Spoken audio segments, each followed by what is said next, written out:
You're listening to the Jam Price Show, all about movies. And today, my guest is award-winning screenwriter and co-producer, and also the vice president and executive editor of Variety, Steve Gaydos. Welcome to the show, Steve. Good to be here, Jan. Thank you. Good to have you here. We've known each other for a long, long time through the years, through the Carmel International Film Festival, which we will talk a little bit about. But what I really want to talk to you about is the film that you co-wrote and co-produced entitled Heartsprings, and Heartstrings, excuse me. And you also co-wrote some of the music in this film. So let's talk a little bit about Heartstrings. How did this come about? Love, love to. We've been showing the film around the world and getting a good response. And fingers crossed, it looks like we may have found a home for it that'll be announced in Variety very soon. Good. But it's been fun to show it to people and share it. And it's funny because Ata de Young, the director, and I, have a great pride of authorship and creativity and all that stuff. But I think we both, I'll speak for Ada, I think what's most exciting about Heartstrings is bringing this cast of all real Americana singer-songwriters.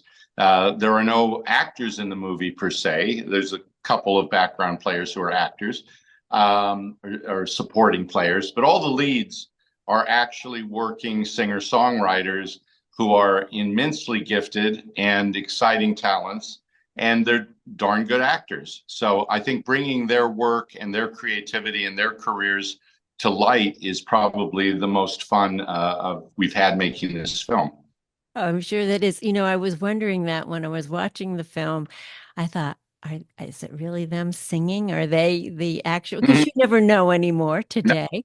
right. And I was ha and many of them had written some of the songs that they sang in the film, and so I was really happy. It's a really lovely cast and a lovely story too. Tell me how this came about, though. And let's tell the audience what Heartstrings is all about too. Let's so they know what we're talking about. Yeah, I mean, I think at its heart, pun intended, the movie really a celebration of Americana music and the sentiments, the feelings, the emotions, the truth telling that is behind this music that is, bedrock of American folk and American country music. I mean, if you weren't looking too closely, you could just call it country music. It's the problem is that country music radio today that wouldn't play any of this music on the radio, just like they never played any of the songs from "Oh Brother, Where Art Thou" on the radio. But the Coen brothers still managed to sell about 13 million records because the music is so good. People love it. It's real. There's an Americana Music Association. They give awards every year. There are several hundred stations, digital and terrestrial stations that play Americana music. So this film is really celebrating the truth telling of Americana music and the poetry and the lyricism. Um, so, in terms of the story of the movie, inside the movie, I was thinking, what's the best way to demonstrate the honesty of country music at its best and Americana music? Well, let's take a couple of people from that world and throw them into the world of reality TV, which in my years at Variety, I've seen rise and come up and become a multi-billion-dollar industry. And it's kind of permeated by a lot of dishonesty and Mhm. a lot of strange behavior and a lot of stuff that purports to be real or reality that isn't really reality. So you have this contrast between the two, the people who are fiercely honest with their music and the people who are fiercely ambitious with reality TV who aren't maybe as meticulous about the truth, to put it kindly. Right, right. And that's what we always wonder, right, about reality TV. Is it really real or is it Memorex?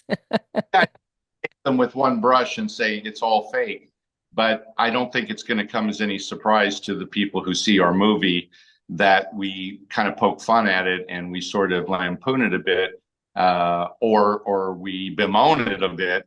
That there's a bit of fakery And it's kind of whatever it takes. And there's also, like with social media, there's sort of a tendency for sensationalism, and maybe we can amp up the ugliness or the tawdriness, and we'll get bigger ratings and we'll make more money. It is the antithesis of Americana music, at least in the mind of Stephen Gaydos. So, Oh yeah, I wonder if I'll ever get over the social media and trying to grab those kinds of ratings, which is how you utilize in this film. That's what you yeah, utilize is social yeah, media, which I thought was interesting too, in the way that you did it.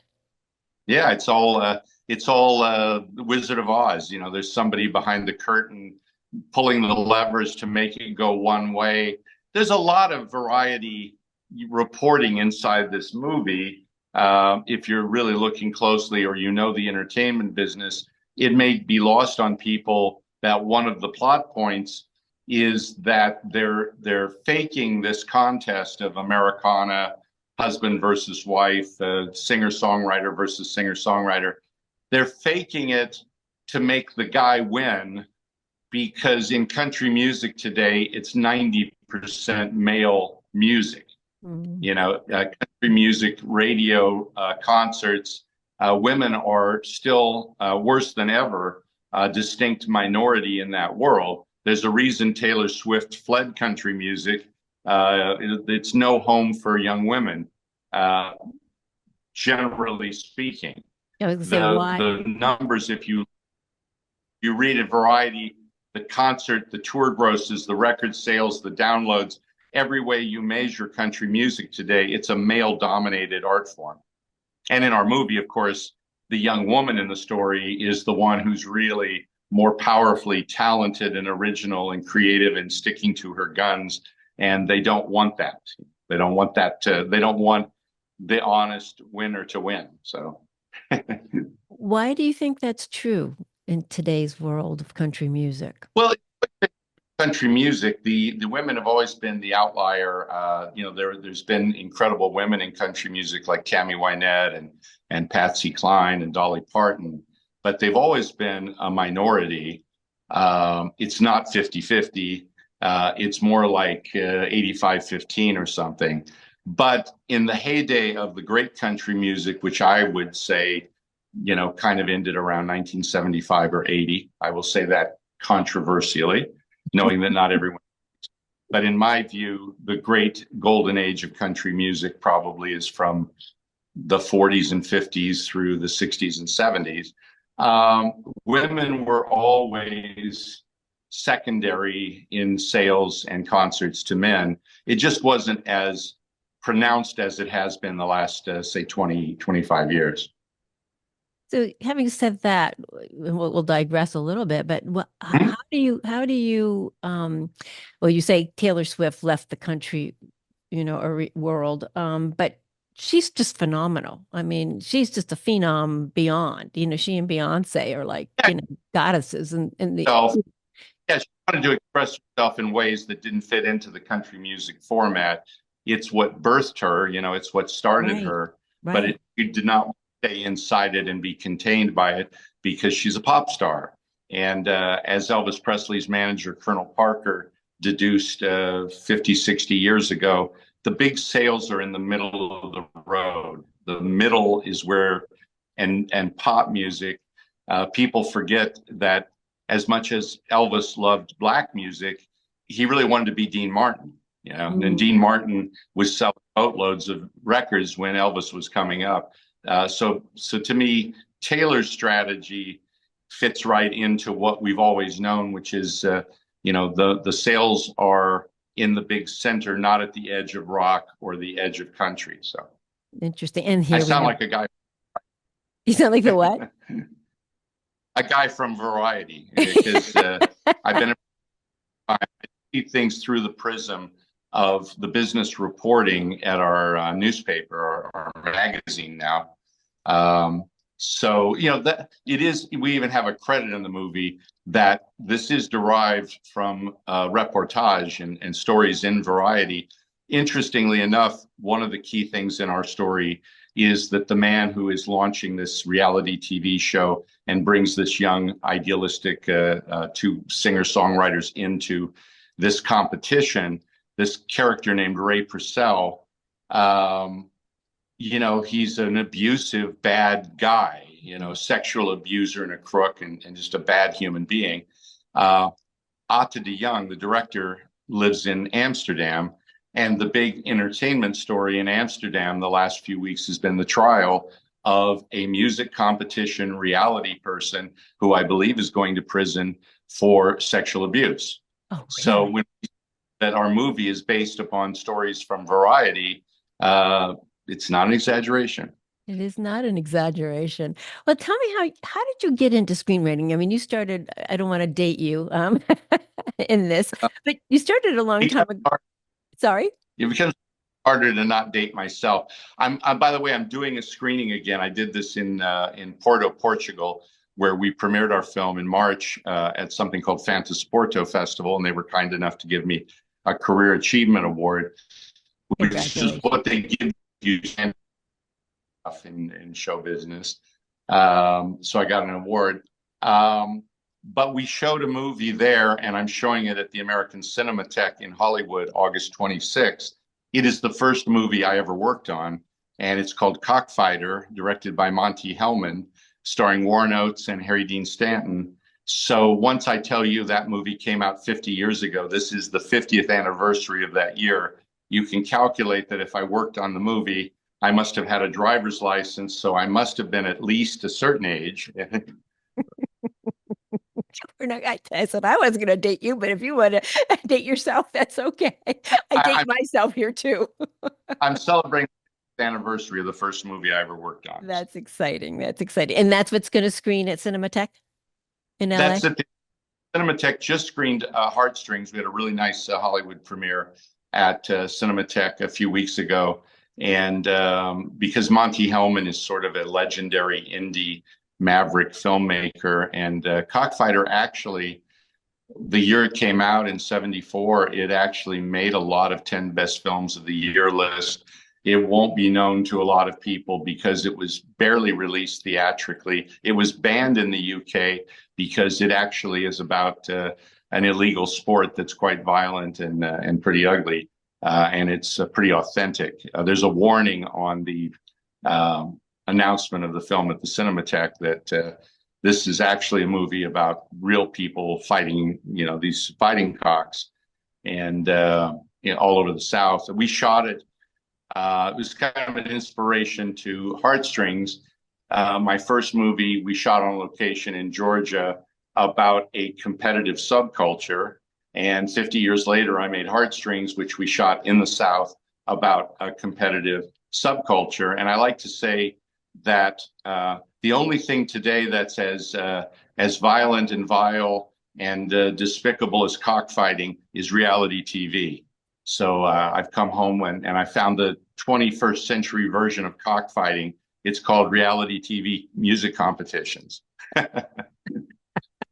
Full circle moment. Who knew 50 years ago that would be the case? There would be something like exactly. that. For sure. Sorry? I say I'm being a bit facetious, but not entirely. Because, to juice the ratings and to juice the traffic in social media, what you need is anger. We have that line in our movie that you want people to be terrified. You want them to be angry. You want them to be ugly and mean. And you want conflict. You want people throwing things at each other. It's Jerry Springer, into a $1 trillion high-tech world. It's all Jerry Springer writ large. Interesting, right? Yeah. Interesting. You also showed Heartstrings. Why do I keep saying springs? Heartstrings. I like Heartstrings, but we'll go on. Heartstrings too. Okay, we can call it both. At the Carmel International Film Festival, which is relaunching after having been a film festival for, I think, around 9 years. And that's where you and I met many years ago. And then it dissolved, and now Lawrence Rock is bringing it back in a new reiteration. And so you're involved a little bit with that. Can you talk a little bit, and also showing your film there? How what is he doing? Unfortunately, Lawrence was supposed to be on this interview too, so we'll let everybody know, but he has COVID. So he couldn't make it today, but we'll talk a little bit about the Carmel International Film Festival. I'd love to talk about it because I love Carmel. First of all, you're right. You know, you and I met 10 years ago, and I have an overwhelming question. Why is it you look fantastic 10 years later and I've changed? I don't get it. So offline, what I'm doing Okay. wrong or what you're Thank you. I uh, smile a lot. That's what I say. The more I smile, the more my face lifts. That's my I secret. and Father Time still keeps chasing me around the room. So um, yeah, I'm excited about Carmel. I think as I did when I first came up there, I'm forgetting the names. I apologize for the couple who were running it. They were, really. Aaron Clark and Tom Burns. They've both been on my Thank, show many times. yeah, they really did a great thing in They did. launching it. I think Carmel is, an uncommonly perfect place to have a film festival because it's history, it's tradition, it's culture, it's art. So you have a built-in audience of people who have a creative bent, if you will. I have this wonderful book of 100 artists from Monterey in the area, the photo book came out that I picked up there. It's a reminder that the roots of Carmel is an artist colony, and what better place to show film art than a place where basically you knock on any door and someone's probably painting behind that door, Hmm. So it's a great place. It's physically, of course, one of the most beautiful spots in California, and a great culture, great city. I'm really happy with what Lawrence is working on and trying to do. I think, I wrote a book on film festivals a million years ago, and I've been attending and reporting on festivals for decades.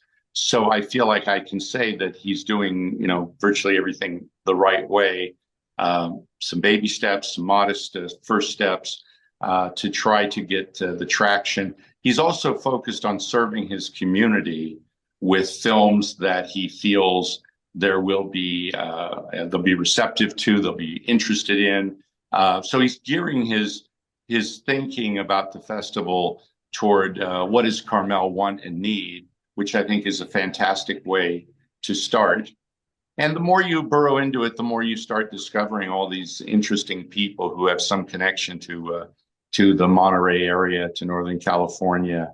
The farther you draw that line up and you include Bay Area and stuff, you really start getting an incredible catchment of film people as well as artists and music people.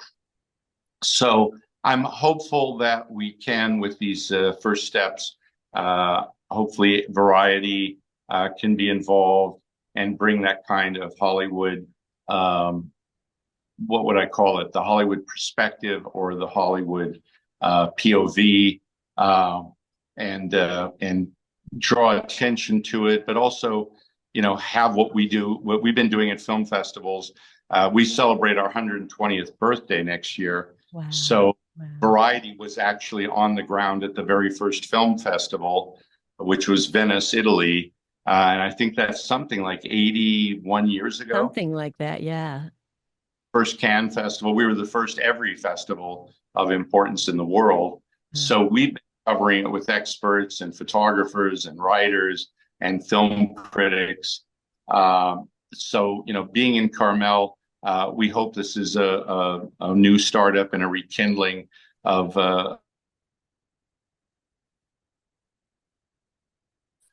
community-focused festival that can celebrate filmmakers. I know if I, as a filmmaker, if somebody said, "Hey, do you want to go to Carmel?" I think you'd have to be out of your ever-loving mind to say no, because I just love Carmel. So yes. It's a how great. not? Like It's a the great. south of Sorry. Jan, I'll tell you that this is decades ago. I was talking to one of the most esteemed film reporter critics in the world, a man named Richard Corliss. I think Richard and Mary Corliss, were mainstays of Cannes, and were internationally known. I believe Richard was at Newsweek, I forget, but he was a major guy, and I had a job at Variety to do a story asking people, why is Cannes still the #1 festival in the world? And he said to me something I'll never forget. He said, Steve, let me ask you a question. Would you rather be in Berlin in the winter or the south of France in the summer? And that's a great orientation. Would you rather be someplace, eating, potato soup in the winter, in some place that isn't that nice or attractive? Or how would you like to be in Carmel, California? Exactly. So it's a nice place to go. The community, as I said, is it's just a community of like-minded creative spirits. I think it's very hospitable to creative filmmakers because everybody there knows what that creative itch feels like. So. Exactly.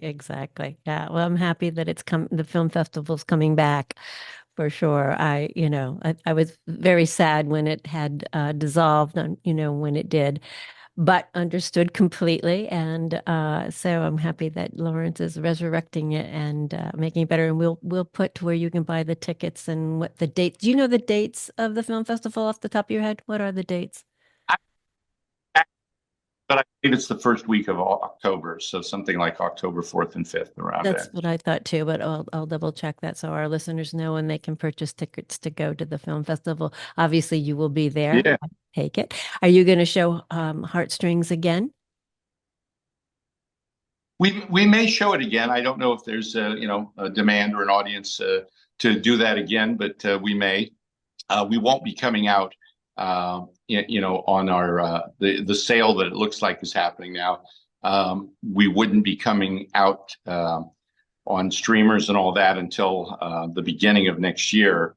So it's still early, and you'd be catching a real early screening of the movie because of the way these things work. It's not going to be available on a streamer next week. Probably not until November. I mean, until February or March. So.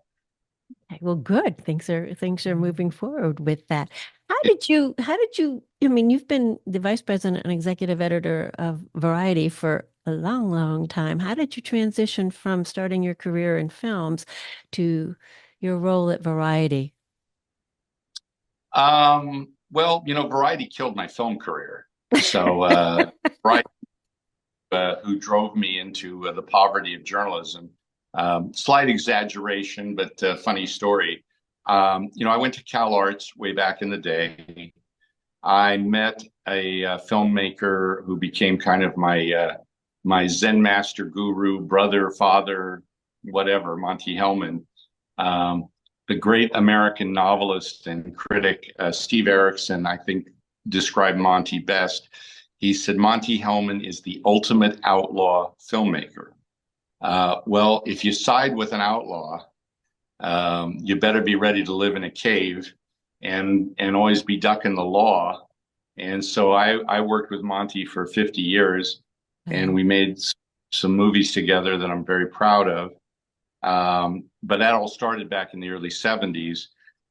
We made a film in 88 that was in Venice, not in competition, but an official selection in Venice. It won a couple of awards.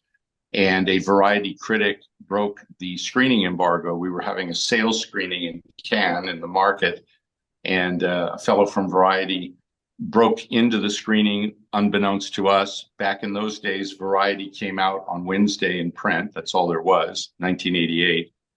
And we're sitting on the Croisette in Cannes, and I open up Variety and I read the damnedest bad review of our new movie, which is going to be, sold that week to the Japanese for almost half of our production budget.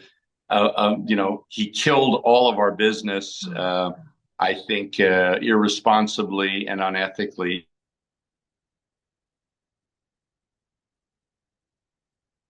Of a journalism career by putting the knife in our film. But that followed on the heels of a lot of struggling. I had worked as a professional screenwriter with some very ambitious, politically minded films in Hollywood. I wrote pictures for Universal and Fox and Paramount and I believe Sony. So, I'd really tried making a living as a songwriter and a screenwriter, starting almost virtually out of high school into middle age. And I looked at my guru and his hair shirt that he wore as a result of being a dedicated artist sticking to his guns. And I said, I can't. I got to make a living here. So I segued into journalism, and it was a great thing because I have a journalistic mind. I love writing, articles. I love meeting people in the industry. I love covering it. I love the brilliant colleagues I have at Variety. It's enabled me to travel and meet the greatest filmmakers in the world in the most beautiful film festivals and glamorous places. They've also kept an acceptance that I have what I call my gardening, which is my screenwriting. And the way I do it is no conflict of interest because it's never really made any money for me. It's just been a creative endeavor. It's kind of like the painters in Monterey, right? It's most painters don't pay their rent with their painting. I don't pay my rent with my writing, but I love it, and I've managed to continue doing it. I was doing it. I guess the point of this long-winded story is I was doing it long before I ever came to Variety, and over the years, I've been at Variety since '93. So I made a movie with Irene Jacob and Stephen Ray called All Men Are Mortal, Tous les hommes sont mortels, based on a Simone de Beauvoir novel in '94, came out in '95 with Ata de Young. So immediately I made another movie. Then Monty and I made a movie I wrote called Road to Nowhere in 2010. It was in Venice in competition. And that one Monty went received a Golden Lion. right. That one received some awards. Oh, Yeah. Steve, I could continue to talk with you, but unfortunately our time is up. But you've had such a great, So illustrious career. that's Sorry? always been a writer since I was 5, always will be. And Jan, thank you for hosting me and having me on. I appreciate it. Oh, it was my pleasure. I'm glad we finally got to do this after all of these years. I've always wanted to have you on the show, so Yeah. I'm really happy that we were able to do it. So I look forward to seeing you hopefully soon. I'm in Santa Barbara now, so I don't know if you head up here to this film festival, but hopefully I would see Oh, you. festival. Sorry? Variety has been we have a great partnership at Variety with Santa Barbara. It's one of the best festivals in the world. I agree. I totally agree. Well, listen, thank you so much. I wish you much success with Heartstrings. It's great to see you.